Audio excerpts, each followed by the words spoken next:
Like many people, I eagerly awaited the start of the new series of Rev, the sitcom starring Tom Hollander. And the reason I love the sitcom so much is I feel as though I know many of the characters.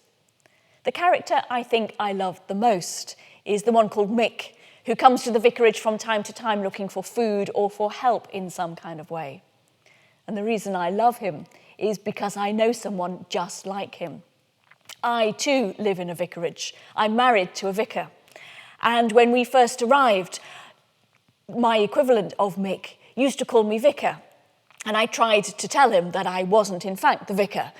But one day when I was coming home with my children, and he called me vicar, as he usually did, and then called my children little vicars. At that point, I gave up and realised that there was no point trying to persuade him to stop calling me vicar. But it's people like Mick who haunt those of us who are Christians. Matthew 25 and the parable of the sheep and the goats remind us of the importance that Jesus places on our care for those we meet, our care for those who are hungry, who are thirsty, who need clothes.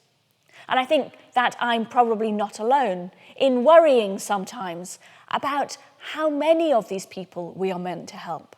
What if, when we get to the throne of Jesus at the end of all times, Jesus has an enormous spreadsheet in which he lists those we have helped and those we have not helped? What will happen then? I think that is the wrong understanding of Matthew 25 and not what Jesus was talking about here. Jesus was not driving us to wear ourselves out, helping absolutely every single person that we meet in this way. As so often in the gospel, the real key, I think, is not what we do, but how and why we do it. As Jesus says in Matthew 25, when you help these little ones, you do it as though you do it to me. Not what we do, but how and why we do it. The reason why we try and help these people is because we do it as though to Jesus.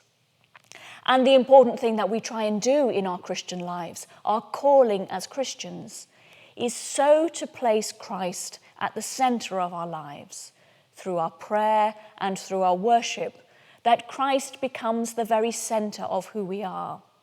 And as he becomes the very centre of who we are, then we relate to the world in the light of Christ. And those we meet along the way, we relate to as though they are Christ to us.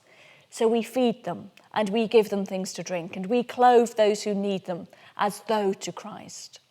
So that when we come to the throne at the end of all times, Jesus will look at us and say, yes, you fed that person. Yes, you gave that person something to drink, and you did it as though you did it to me.